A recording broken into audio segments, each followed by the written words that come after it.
শুভেন্দুর নালিশ পেতে তৎপর কমিশন, এবার স্ক্যানারে জেলা শাসকও। ৩ জেলা শাসকের বিরুদ্ধে নির্বাচন কমিশনে নালিশ জানালেন রাজ্যের বিরোধী দলনেতা শুভেন্দু অধিকারী। শুভেন্দুর অভিযোগের পরই তৎপর কমিশন।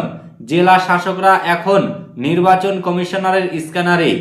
সিইসি জ্ঞানেশ ভারতী স্পষ্ট জানিয়ে দিয়েছেন, বিএলওরা তারা ভালো কাজ করেছে, কিন্তু একাংশ বিএলওদের উদ্দেশ্যে বার্তা দেন রাজনৈতিক চাপে পড়ে শাস্তির সম্মুখীন যাতে না হয় সেই দিকে তাদের অবশ্যই খেয়াল রাখতে হবে।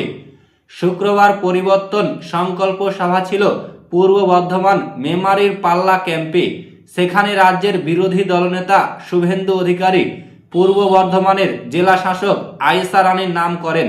তার অভিযোগ, বেআইনিভাবে কাজ করছেন তিনি।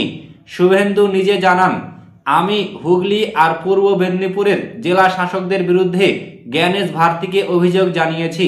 তারা বিএলওদের থেকে সরাসরি ওটিপি নিয়েছে, যা কোনোভাবেই পারেন না। রাজ্যের বিরোধী দলনেতার আরও অভিযোগ, আয়ের উৎস না জেনে বিধায়ক খোকন দাসের ৫ টাকার খাবার প্রকল্প উদ্বোধন করতে জেলা শাসক কিভাবে যান। শুভেন্দু এই দিন বলেন, বিএলওদের যে অসুবিধা হচ্ছে তার জন্য দায়ী মমতা বন্দ্যোপাধ্যায়। তার সরকার নির্বাচন কমিশনের প্রস্তাব মানেননি।